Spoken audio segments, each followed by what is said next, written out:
Racist woman tells Snoop Dogg, "Go back to Africa. You don't belong here." What happened? What was his reaction?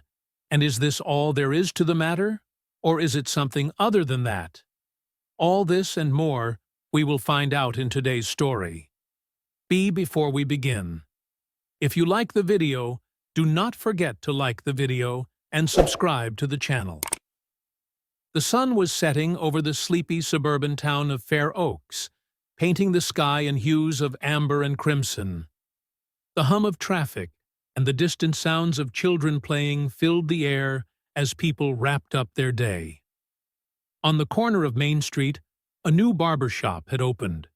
Its black and gold signage gleamed under the fading daylight. The owner, a tall, laid-back figure with a deep, resonant voice, was busy cutting hair inside.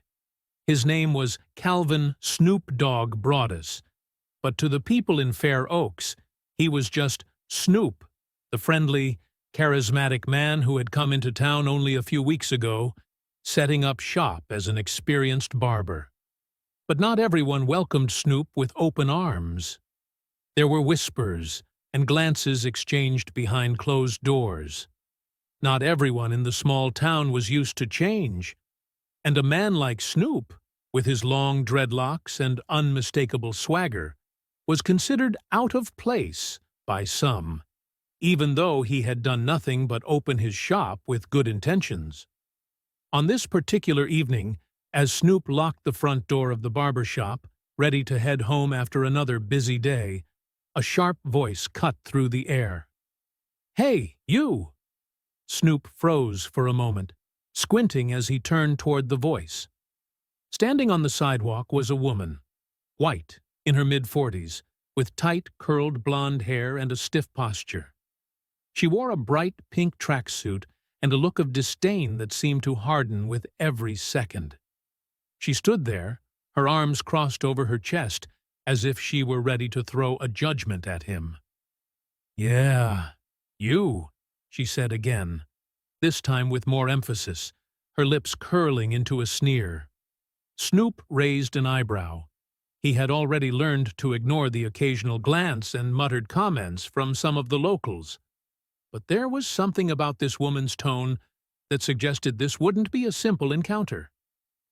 "Can I help you, ma'am?" he asked, trying to maintain his composure, though there was a flicker of caution in his voice. The woman stepped closer, her heels clicking on the sidewalk with every step.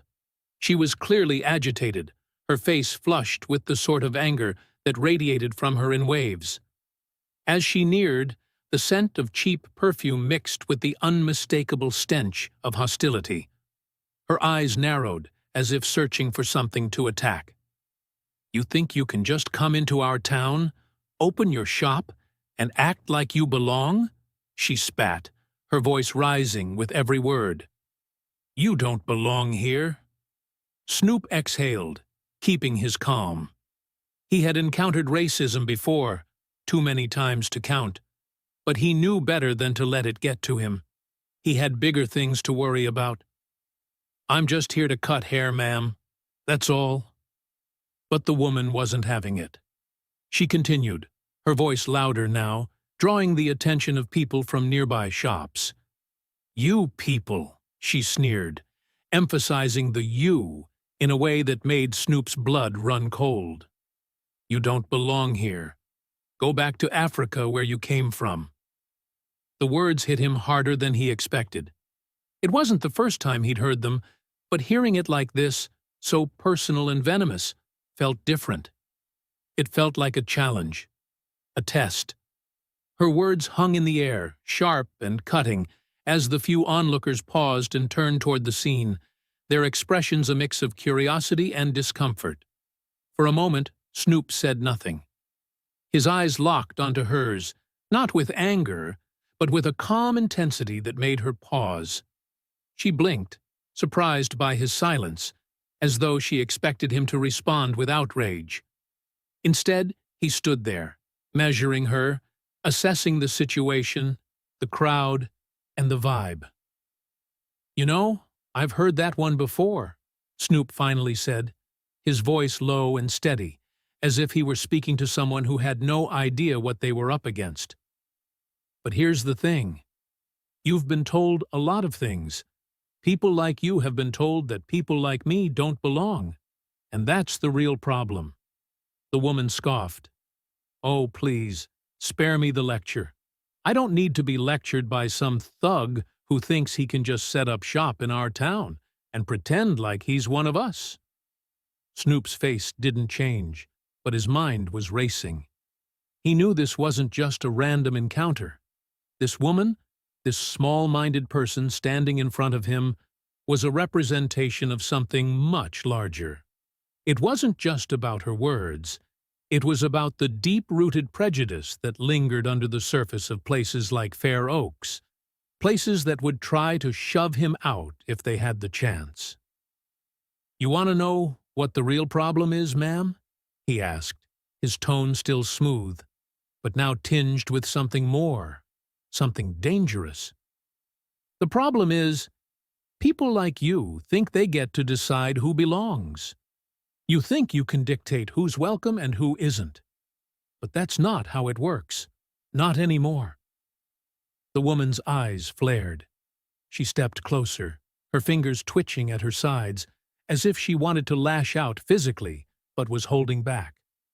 "You're just a—" She didn't finish the sentence, instead glaring at him as if she were trying to break him with her stare. Snoop stood his ground, calm as ever. And it wasn't just his calm that unnerved her. It was the way he carried himself, the fact that he had endured this kind of thing his entire life, yet continued to rise above it. He wasn't going to give her the satisfaction of seeing him break.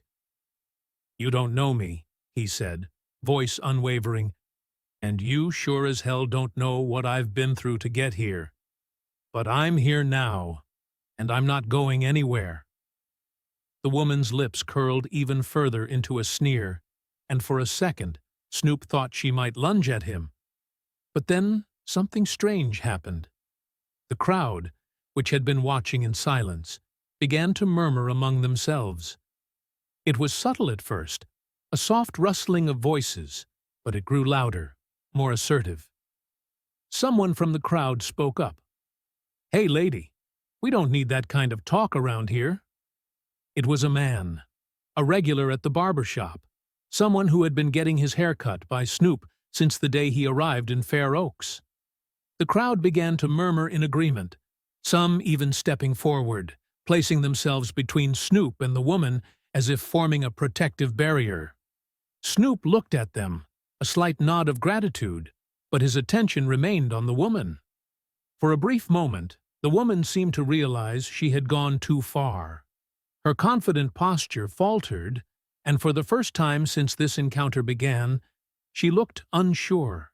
She opened her mouth to speak, but before she could say another word, a man in his late 30s wearing a blue flannel shirt and jeans stepped forward. "This isn't how we do things here," he said firmly. "This is a place for everyone. You're not going to run people out with hate." The woman faltered. She seemed to be processing what had just happened, how, for a moment, she had been alone in her hatred, but now she was surrounded by people who didn't share her views. The reality of the situation was sinking in, but before anyone could say more, she turned abruptly on her heels and stormed off, disappearing down the street, her steps quick and angry.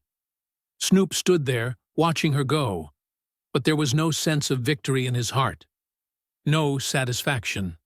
Instead, there was a quiet understanding, a realization that this was just one small chapter in a much larger story, one that he would keep fighting. The crowd dispersed as quickly as it had gathered, but as Snoop locked the door to his barber shop and turned off the lights, he couldn't shake the feeling that this was only the beginning. The moon was high in the sky as the barbershop lights flickered out, casting long shadows across the empty street. Snoop leaned against the door, his fingers drumming absently on the wood. The events from earlier lingered in his mind.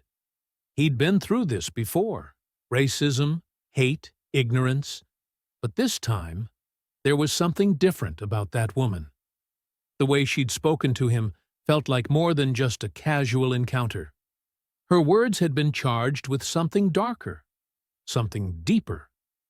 A sudden rustling sound broke his thoughts. Snoop turned sharply, his body instinctively on alert. A figure appeared in the alley behind the barber shop, cloaked in shadows. Snoop's hand instinctively went to his waist, where he kept his phone, just in case. But he didn't reach for it yet. The figure stepped closer, revealing a man in his late 30s, with disheveled dark hair and an anxious look in his eyes. "Excuse me, sir. Are you the barber?" The man's voice was shaky, his words hurried, as though he was being chased. Snoop studied him carefully. The man's worn-out clothes, the deep lines on his face. He looked like someone who had been running for a long time. "Yeah, I'm the one. What can I do for you?" Snoop replied, his voice steady but curious. The man glanced over his shoulder, as if making sure no one was following him. "I need your help. You're the only one who can fix this." He stepped closer, his eyes wide with fear. "I've made a mistake, and now they're coming for me." Snoop raised an eyebrow. He was used to people asking for favors, but this was different. The man's fear was palpable, and it piqued Snoop's curiosity. "Who's coming for you?" "I can't say here," the man whispered, glancing around once more. "But it's bad, man. Real bad. I messed with the wrong people." Snoop's instincts kicked in. This wasn't just some random guy looking for a haircut. It felt like trouble, like something bigger was unfolding. "All right, look, let's go inside. We can talk there," Snoop said, stepping back into the barber shop and holding the door open. The man hesitated for a moment before following him inside. As the door clicked shut behind them, Snoop took a seat behind the counter, his eyes fixed on the man who had just entered. "What's going on?" Snoop asked. The man paced nervously across the floor before stopping to face him. "It's the woman. The one you met earlier. She's part of something much bigger than you think. Her name's Karen McDonald, but she's got ties to some dangerous people. I didn't know what I was getting into when I got involved with her." Snoop's eyes narrowed. "What do you mean, dangerous people?" The man sighed deeply, running a hand through his hair. "She's not just some angry racist. She's a member of a secret network. White supremacists, they call themselves the Order. They've been quietly operating around here for years, pulling strings behind the scenes, controlling everything from politics to business. They don't like outsiders, especially ones like you." Snoop felt a chill run down his spine. He had always known that racism was alive and well, but he never imagined it could be part of something so organized, so methodical. "And you got involved with them, how?" "I didn't know at first," the man said, his voice trembling. "She made it seem harmless. Offered me some money for a little work, you know? But then it escalated. They wanted more, and I couldn't back out. That's when I started seeing things I shouldn't have. Things that made me realize how deep this goes." Snoop stood up, his eyes hardening. "You said they're coming for you. What did you see?" The man stepped closer, his voice barely a whisper. "I saw the list. A list of names, people they've targeted for elimination. It's not just about race anymore. It's about power, control. They want to keep things the way they were, and they'll stop at nothing to make sure nothing changes." Snoop's mind raced. This was bigger than a simple confrontation with a racist. This was about a network of power and influence, and now it was clear that Snoop had somehow stumbled into the heart of it. He needed to know more, but there was no time to waste. "You need to get out of here," Snoop said urgently. "And you need to keep quiet about this. The people you're dealing with, they won't hesitate to come after you or anyone who gets in their way." The man's eyes widened. You think they'll come for me now? Not just you, Snoop replied grimly. They'll come for anyone who knows too much. There was a sharp knock on the door. Snoop's heart skipped a beat. He didn't need to look out the window to know who it was. The timing was too perfect. He grabbed the man by the arm, pulling him towards the back exit. Move! Now! The two of them rushed through the narrow back hallway of the shop, Snoop's mind racing as he glanced over his shoulder. The sound of footsteps grew louder outside, followed by muffled voices. The man seemed to hesitate, but Snoop didn't stop. They burst into the alley just as the front door of the shop rattled. The man was gasping for air, his eyes wide with fear. "Who are they?"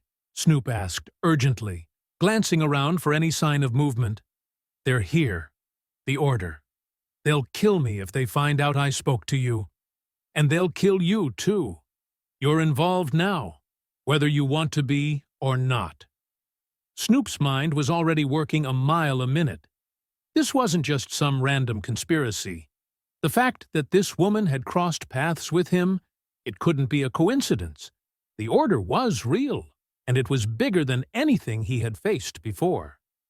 Suddenly, a car screeched to a halt at the end of the alley. Snoop's instincts kicked in, and without a second thought, he shoved the man into a nearby dumpster, hiding himself behind it as well. The car door slammed open, and heavy footsteps approached. Snoop's heart pounded as he held his breath, waiting. He could hear muffled voices, distant but urgent. "Spread out. He can't be far."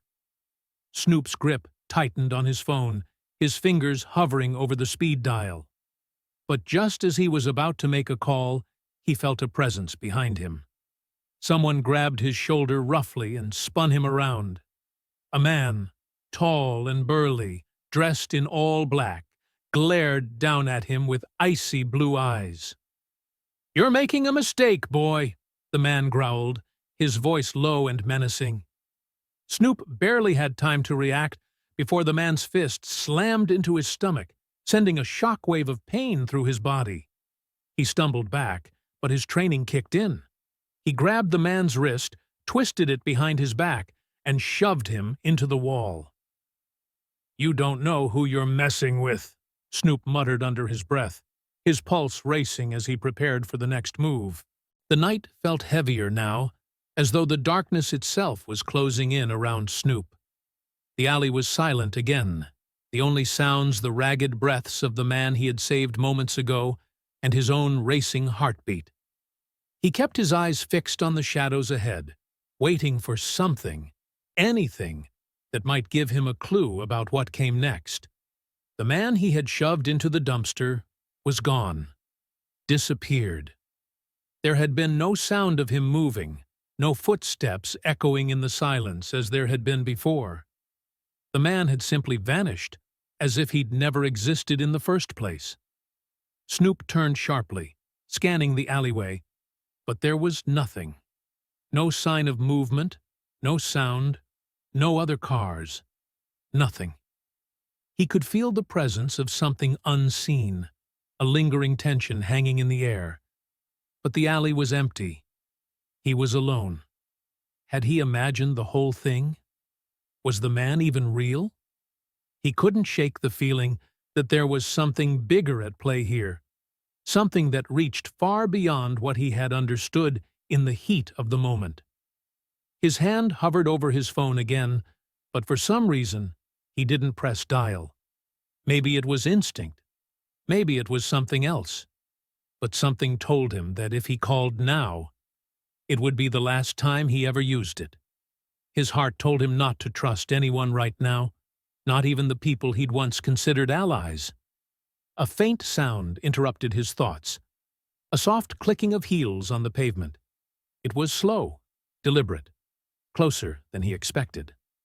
Snoop's eyes darted up, narrowing as he saw the figure step into view. It was her, the woman, Karen MacDonald. Her presence was more unsettling now than it had been before, more than the casual hostility she had shown earlier.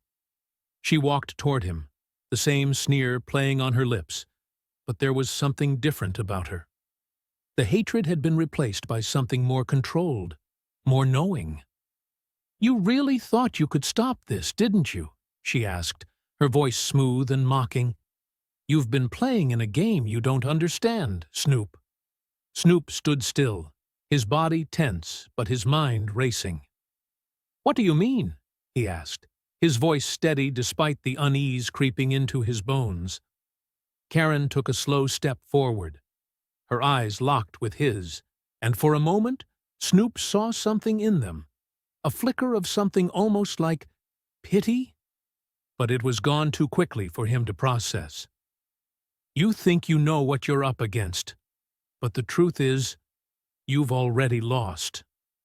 Snoop swallowed. He didn't know if she was trying to intimidate him, or if there was something deeper at play. His mind flashed back to the strange man who had come to him for help, his cryptic words about the elimination list and the power that lay behind the scenes. The Order, she had called them, an organization he now knew was more widespread, more dangerous than anything he could have anticipated. "What's your end game?" Snoop asked, though part of him already knew the answer. It wasn't about the town, or even about him. It was about something far greater. Control, manipulation, a web of power that stretched beyond his understanding. Karen's smile deepened, but it wasn't a smile of triumph. It was almost sorrowful. "It's not about me, Snoop. It never was. I'm just a pawn, just like you." Snoop's stomach dropped. He took a step back, his thoughts spinning. "A pawn? Who the hell are you working for?" His voice was rising now, though he tried to keep it steady. "What do you want?" Karen paused. For a long moment she just looked at him, her eyes scanning his face as if trying to read him, trying to see if he was catching on to something she already knew. "I told you," she said quietly. "You don't belong here. Not in the way you think you do. And neither do I." Snoop furrowed his brow. "What the hell are you talking about?" She took another step forward, and suddenly the tension in the air thickened. The world around Snoop seemed to warp and twist, as if he were trapped in a dream he couldn't wake up from. For the briefest of moments, his vision blurred, and the outline of Karen seemed to shimmer like a mirage. The next thing he knew, the alley was completely empty. Karen was gone. The street was quiet again, and Snoop was left standing alone, the heavy weight of confusion pressing down on him. He looked around, trying to process what had just happened. Had she ever been there at all? His mind spun with possibilities. Perhaps she had been part of something bigger than he realized. And maybe, just maybe, this whole encounter had been orchestrated from the very beginning. Maybe he was never meant to stop her. Maybe they wanted him to believe he had the power to change something, when in reality, he was just another player in their game. Snoop's phone buzzed in his pocket, snapping him out of his trance. He fumbled for it, his fingers trembling as he unlocked the screen. The message was simple, cryptic. Yet, it hit him like a ton of bricks. "It's already in motion. You can't stop it." There was no name attached to the message, no indication of who had sent it. Just the chilling certainty that whatever he had thought he was stopping, it had already begun. And now, it was too late. Snoop's mind raced. The Order? The woman? The strange man who had disappeared? What had they all been a part of? And what was he really up against? Had they known all along that he would get involved? Or had he been just another tool they used to further their plans? The shadows seemed to stretch longer now, swallowing the street as he stood frozen in place. His eyes scanned the darkness, as if expecting something, someone, to appear at any moment. But no one came. And that was when he realized it. He didn't know who the real enemy was. Was it Karen, with her cold disdain and cryptic words? Was it the man who had sought his help only to vanish without a trace? Or was it the shadowy organization that had been pulling the strings all along, unseen and untouchable? As Snoop stood in the empty alley, the weight of his own uncertainty pressing against him, he understood that this was bigger than just a fight for survival. This was a game that played on a much higher level, where the rules weren't meant to be understood, only followed. And in the end, it seemed there would be no winners, only those who knew how to play the game, and those who didn't.